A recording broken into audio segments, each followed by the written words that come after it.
check.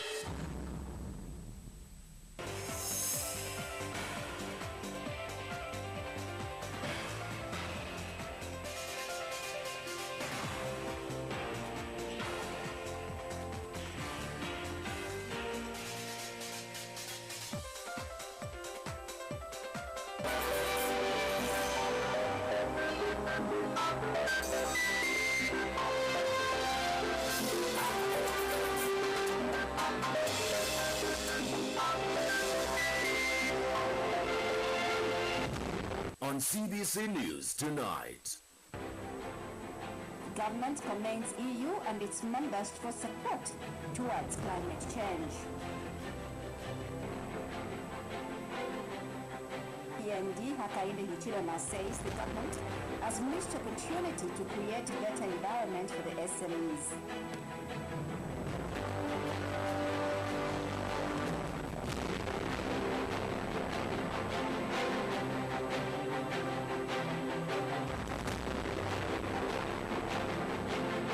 The news with Evans Chilandani and Stephen Koma.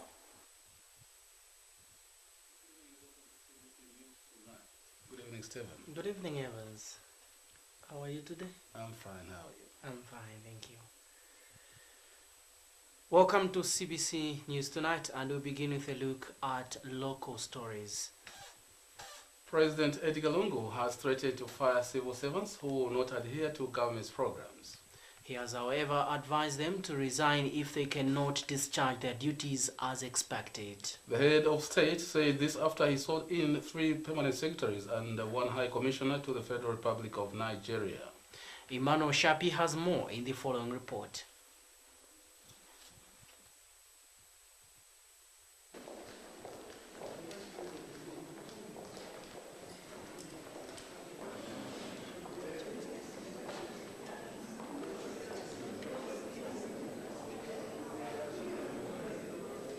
President Edgar Lungu today swore in Ambassador Albert Mchanga as Permanent Secretary for Parliamentary Business in the Office of the Vice President and Mr. Paul Mbotwa Chanda as Permanent Secretary in the Ministry of Mines and Mineral Development.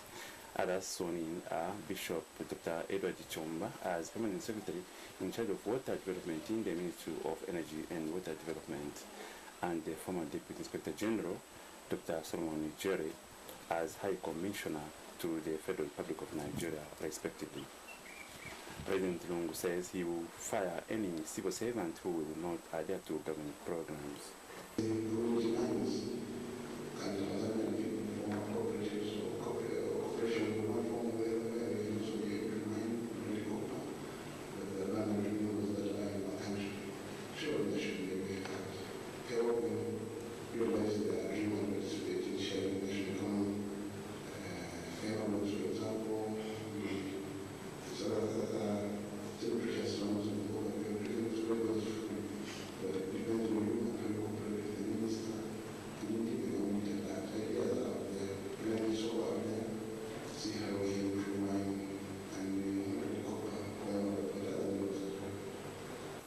And Bishop Dr. Edward Chomba says you ensure that all cities and towns-based compounds are connected to running water. A lot of problems. The last thing people want to do is to wake up in the morning and worry if water is running or not.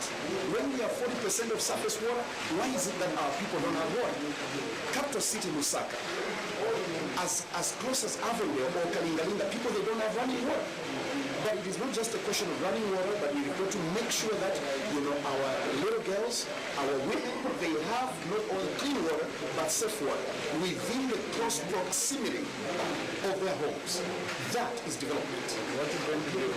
Energy and water is intertwined, is betwixt.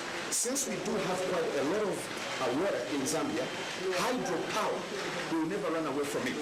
And when we talk about hydro, we're talking about water. So we are praying to God Almighty that, as the rain season befalls, we keep on praying and trusting God that we're going to have a little bit better rains. President Lungu also received an expedition from Vatican, the state within the states, at the presidential palace where he held a bilateral talk with Cardinal Alexandra. Witnessing the ceremony where the Vice President Inonge Mtukwa Wina the Foreign Minister, Harry Kara, Transport Minister, Yamfam Kanga, Dora Sia, Minister of Energy and Water Development, political and government officials. For Cbc News, Manu Mulakwashapi in Lusaka.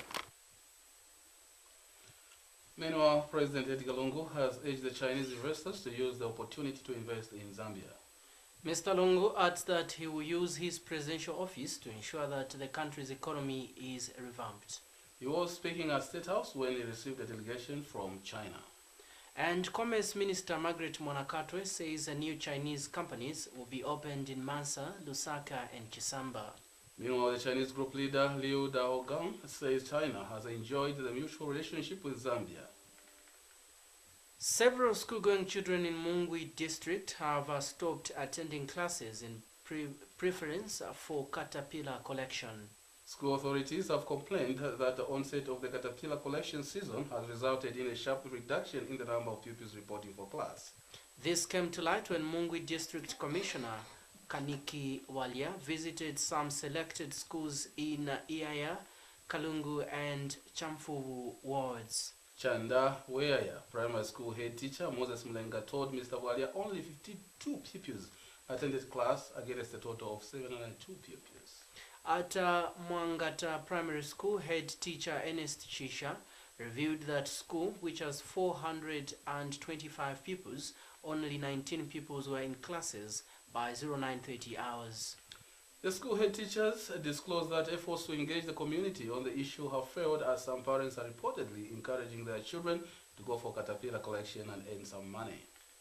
And Mr. Walia, who described that the scenario as lamenting, has since directed school authorities to come up with strategies to mitigate the situation.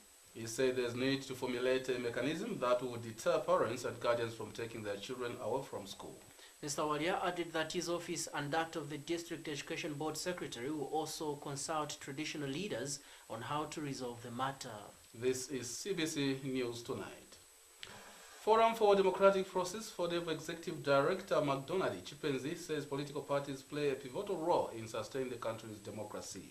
Speaking to CBC News in an exclusive interview in Lusaka, Mr. Chipenzi says political parties are important tools for promoting gender equality in political participation of the country. He further says that democracy cannot be achieved without political parties of both men and women's active participation in governance issues.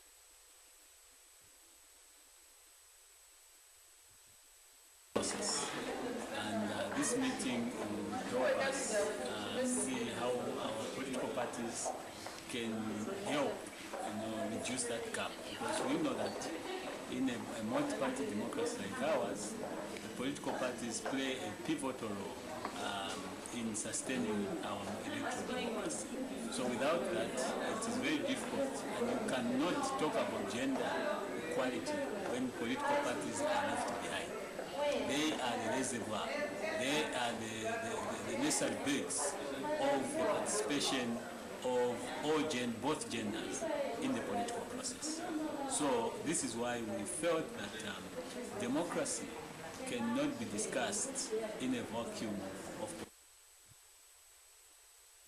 Special Assistant to the President for Press and Public Relations, Amos Chanda, has revealed that President Edgar Lungu has dropped all the disciplinary actions against the Copperbelt University lecturers and students. He says that there are negotiations going on between the government and the union to find amicable solutions.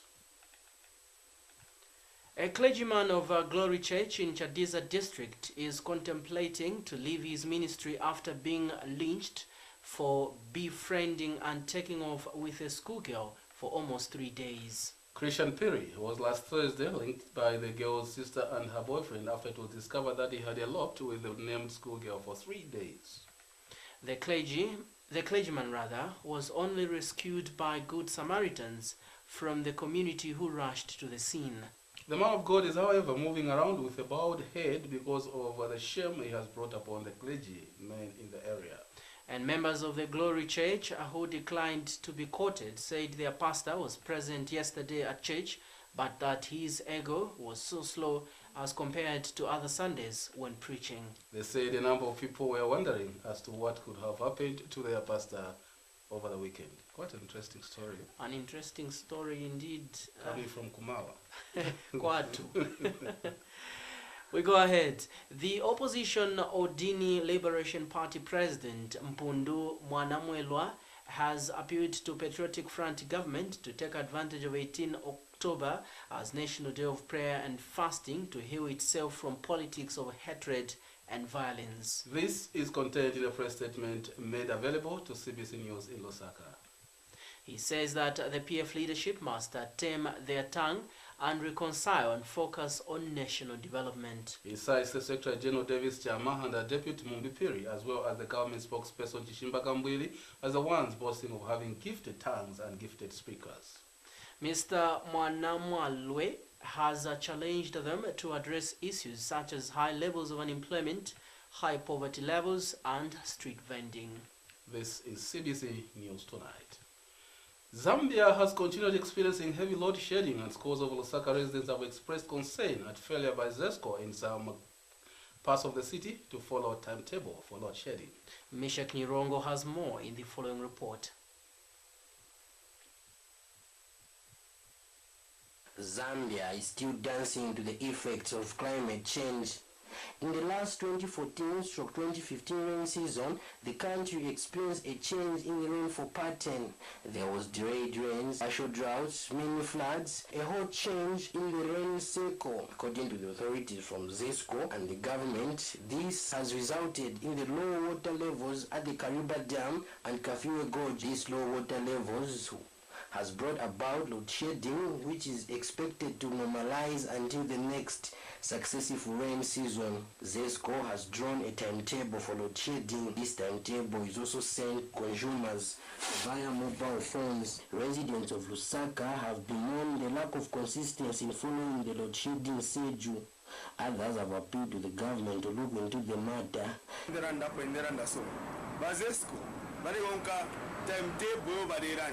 Balanda tamaraiti ngaya 18 hours afiri isa 18 hours nomaga ile chira 18 hours ilefika 20 hours amaraiti mkombo ntama most reka la shani ifyo baloke shape kubute bazesco afiri baloke chapo baloke shape kubute abali wema. Problem is with the government. I'm sure if there were people to look after the poor people, these sufferings would not have been the case now.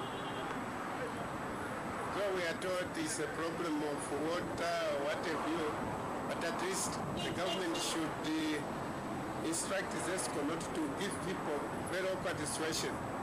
The grade 9 pupils writing exams are being affected negatively.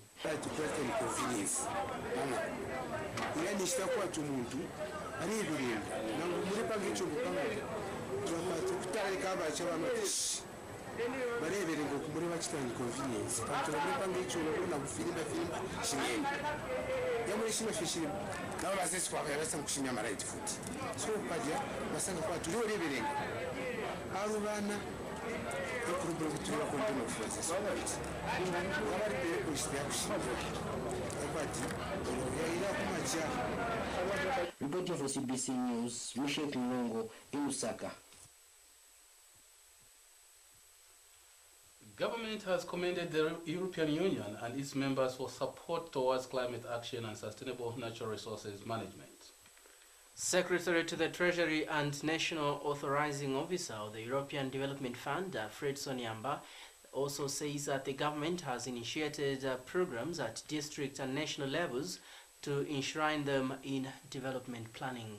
He said this during European Union and EU member state COP21 coalition building program held in Lusaka on Monday. Pamela Mlenga has more in the following report.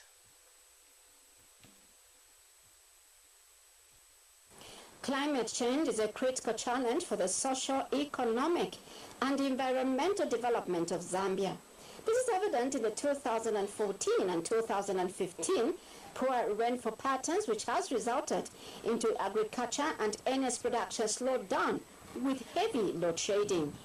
The European Union, in a bid to address climate change and its effects today, held the EU and EU member states COP Conference of Party 21 collision building event in Lusaka, which attracted participation from the civil society, EU delegates, government officials and the media.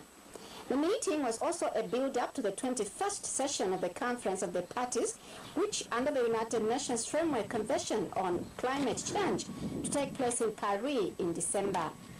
Ambassador of the European Union to Zambia, Alexandra Mariani, said the Paris conference will be a historic opportunity to accelerate the shift to a low-carbon, climate-resilient global economy. Contribution to the 2015 Agreement on Climate Change, and we will have the opportunity to listen to David Kaluba later on. And I wish, on behalf of the European Union, to warmly congratulate Zambia for its timely and substantive submission. The European Union is committed to ensuring the adoption of a legally binding agreement with the objective I mentioned before, so that we can keep the global average temperature rise below 2 Celsius degrees. 4 key elements are important in this agreement for a successful deal: an ambitious reduction of emissions, shared destination of travel in terms of objective, a mechanism to review on a regular basis. And Secretary to the Treasury and National Authorizing Officer of the European Development Fund, Fredson Nyamba, says the government, with the support from the development partners, is implementing various initiatives aimed at ensuring that the climate change is mainstreamed into development planning. Annual gross domestic product over the next decade, keeping an addition 300,000 plus Zambians below the poverty line. It is therefore clear that climate change threatens to reverse development gains that our country gained over the last many years. Distinguished guests, ladies and gentlemen, I am pleased, however, to note that government, with the support from the developing partners, is implementing various initiatives aimed at ensuring that climate change is mainstreamed into development planning and addressing both at district and community levels through a pragmatic and transformation change-oriented approach. At national level, government has established an interim secretariat for climate change to coordinate ongoing climate change programs and projects. At the district level, various initiatives aimed at strengthening institutional frameworks and promoting participatory adaptation are underway in Western, Southern, Central and Lusaka provinces under the pilot program for climate resilience. Meanwhile, Deputy Minister of Lands, Susan Kawandani, says there is need for concerted efforts from various stakeholders to address the climate change and its adverse impacts. As alluded to by the EU, that we have one world and we are all partners. When we face these problems, I think it's important for all of us to come together and find solutions. In our country, especially now, we have the problem of climate. Amala Mulenga, Cbc News in Lusaka. This is Cbc News Tonight. Opposition United Party for National Development UPND President Hakainde Hichilema says that the government has missed much of the opportunity to create a better environment for the SMEs. Mr. Hichilema is reacting to the interest rates rise last week, adding that it is a matter that deserves a lot of attention. Unfortunately, it is often overlooked in favor of more popularistic policies. This is contained in a statement made available to Cbc News in Lusaka on Monday. He says that it is important for Zambia to learn from other countries like Rwanda, which is recognized as having one of the best business environment in Africa. The opposition leader also says this will help Zambia compare herself to Rwanda in order to show room for development. Mr. Hichilema notes that the World Bank Ease of Doing Business Index It takes 7.5 days to start a business in Zambia and 5.5 days in Rwanda. He has, however, advised the government to address these fundamentals in order to release some pressure and help set up SMEs for success. And Mr. Hichlema says if the government can commit to bringing these times down, then more people will do business and more jobs will be created. This is Cbc News Tonight. Coming up.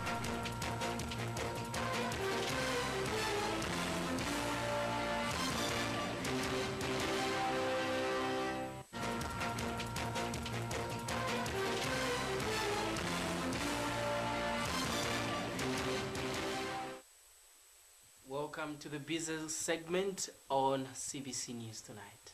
We start with our local business stories. The Common Market for Eastern and Southern Africa, COMESA, has received grants worth 85 million euros from the European Union for regional economic integration.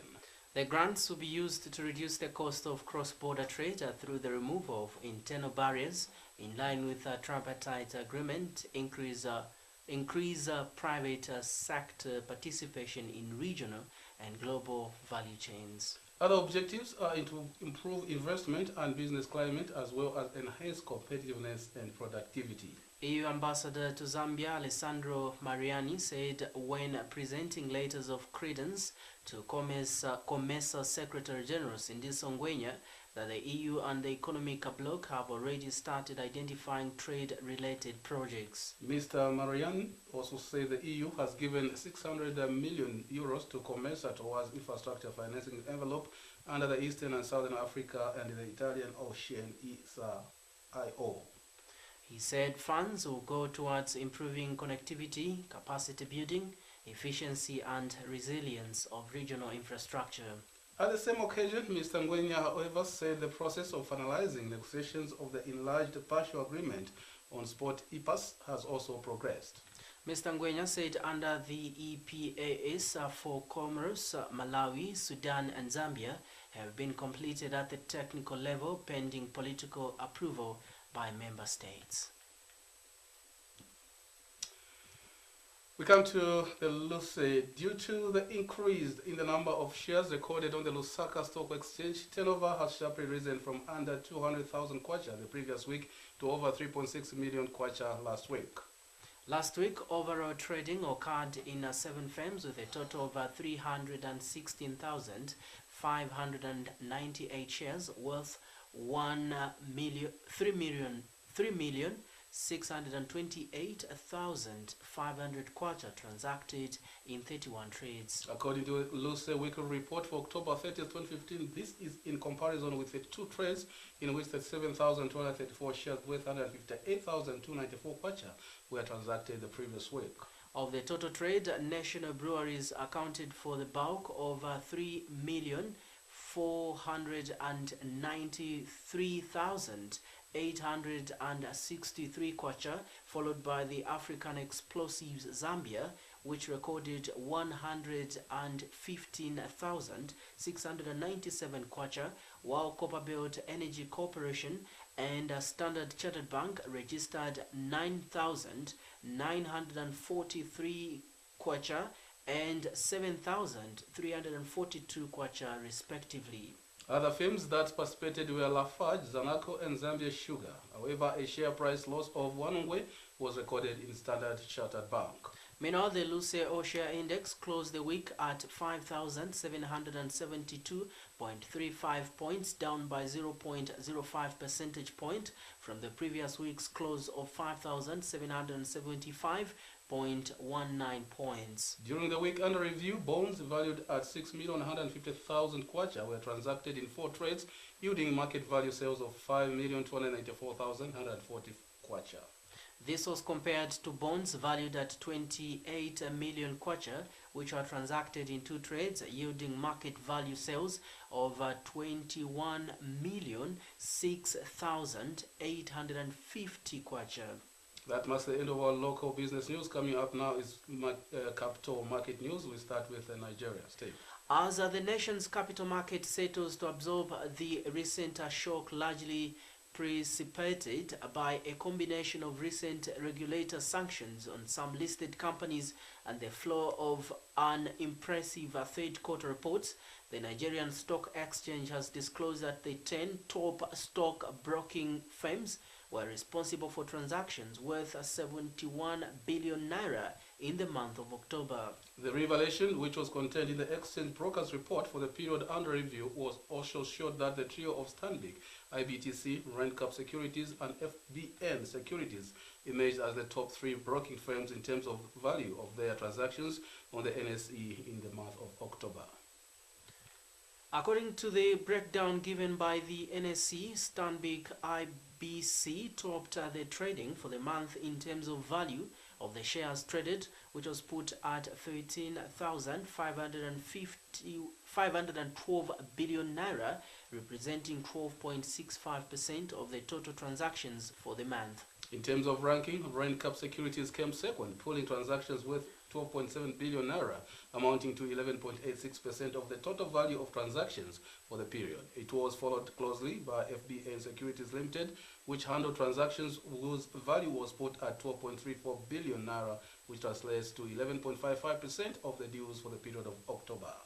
CSL Securities, which recorded 9.87 billion naira for the period, representing 9.22%, followed in that order. And now Zimbabwe. Chronic liquidity constraints on the back of continued economic implosion saw the Zimbabwe Stock Exchange turnover for October at $12.8 million, reaching the lowest figure in 6 years as the future of nearly 80% of stockbrokers comes under threat. Zimbabwe Independent can report.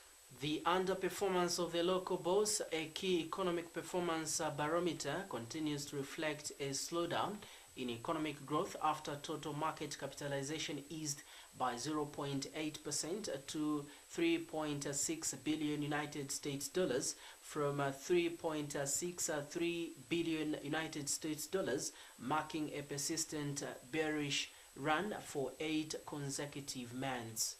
According to ZSE figures obtained by the Independent, the lowest turnover recorded since the market started trading in multiple currencies on February 9, 2009 was recorded in April of the same year, when the value of shares traded stood at $11.6 million.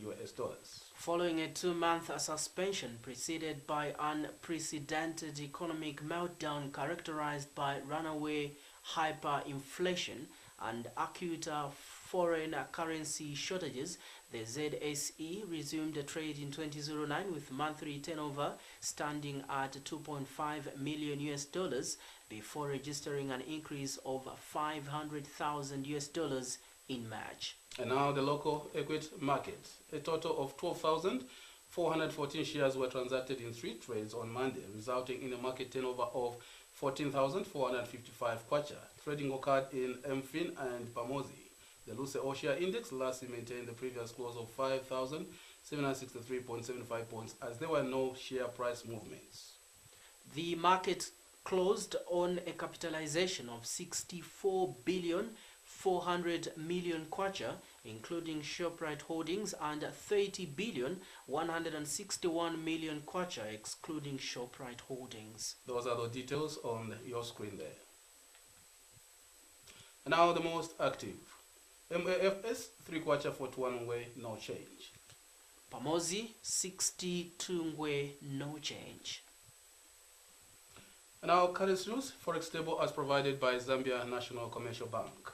The United States dollar is buying at 13 kwacha 56 ngwe and selling at 13 kwacha 83 ngwe. The British pound is coming with selling 20 kwacha 46 ngwe and buying at 20 kwacha 87 ngwe. The euro is buying at 14 kwacha 62 ngwe and selling at 14 kwacha 91 ngwe, as you can see on your screen. The South African rand is buying at 94 ngwe and selling at 96 ngwe. Now we look at the commodities table as compiled by Bloomberg News. Copper prices on the London Metal Exchange traded at $4,987 per metric ton, down by 0.48% from the previous trading day's price. Crude oil Brent was traded at $47.82 per barrel, up by 0.84%. And gold COMEX was traded at $1,088.20, an ounce, up by 0.05% from the previous trading day's price. This is CBC News Tonight. Coming up next is foreign news after the break. Sports news, rather. Sambuca Sports World, situated in Commercial area opposite Digitech University, suppliers of clubs and national team jerseys and other sport equipment. We are also suppliers of other outfits such as jeans and balls for football in all English, Spanish, Italian, German, French and Dutch football club jerseys. Chipolo Polo, DR Congo, Nigeria, Cameroon, Ivory Coast, Mali, Algeria, and other national teams. You can contact us on 0977-616133. Sambuca, World of Sport. Sports World, we supply everything. When you think about jerseys, think about Sambuca. Sambuca Sports Suppliers have another outlet there in Tazala House.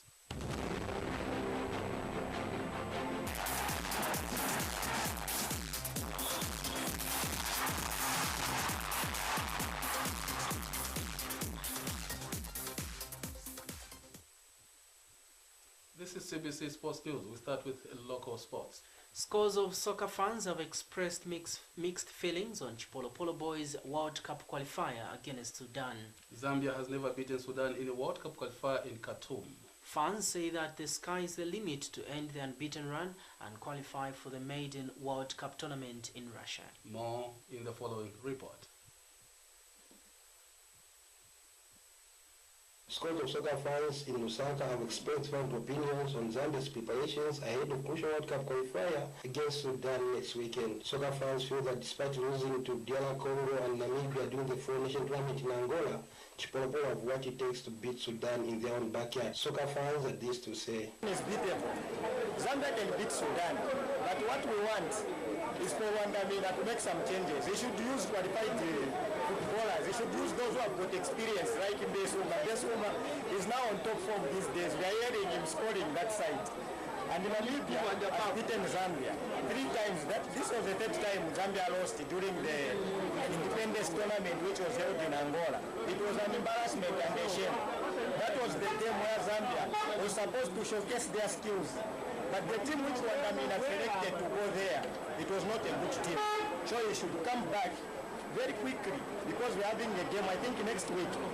So he should work on that. Nesoma should feature. Then Sambarungu should also work on the midfield. These days he's too slow. Manje timu ina tibrenga record huko kwao eze timu ina manje wao bani timu ina Angola na timu ina hapa hizi alafu na wale zero mkumbuka pale na hizo timu bora hizo timu mchaya wameni tokao and you know Morocco players anything can happen maya metienda kwa tizankara bosa futi so like Sudan analuza rega ba basi kupisha coach so na ife tunaluza at least it pasa ko wake up. Is that kind of emotion? Problem is, we experiment, always experiment. We don't even maintain the same team. Like the same, the opponent, Sudan. If you check if you look about their team, the players who have been there, maybe 10 to 7 players, they just maintain. So they have got an advantage of us. Because us is like, that's when we are just rebuilding, always we are rebuilding. So I can't even predict, I don't know what will happen. We just wish our team to win. Zambia will face Sudan next weekend in the World Cup qualifier for 2018, which will be hosted by Russia.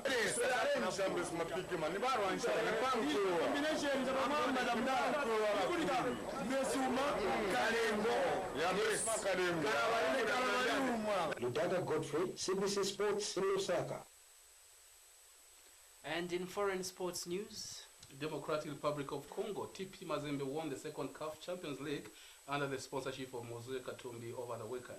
TP Mazembe beat North African club 4-1 on aggregate after 2-0 victory in Lubumbashi on Sunday. TP will now face some continental club champions in December, which includes the UEFA Champions League defending giants FC Barcelona. It last played in World Club Championship 6 years ago against the then European champions Inter Milan. Ludaka Godfrey has more in the following report. DR Congo's TP Mazembe won their second CAF Champions League title against North African club in Lubumbashi over the weekend. Mazembe won the CAF Champions League through determination and hard work. Zambian TP Mazembe soccer fans had this to say. But these very poor performing Zambians playing in TP Mazembe. And TP Mazembe is really performing well. So for this club World Championship which will take place in Japan, I just hope these guys will go very far. They can even beat teams like Bayern Munich. Man, on that, Timapache Masina, Chimosi, Messi na Karabana, Chimosi Bora, and Mosi and Mosi. Timapache Zina, oh, actually, I was but Bora take a Mosi like Mosi. But Wanga would take a never can take a visit to say the rest of Chimosi. If you talk about Karawandi, they have been there, they know how it takes. So they know what to do.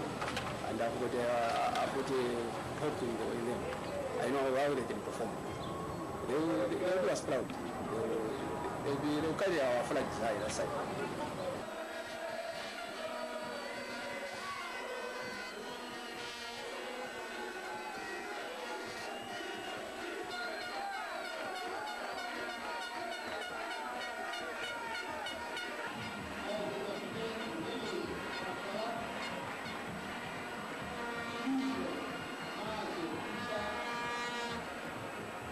Ludaka Godfrey, CBC Sports in Osaka.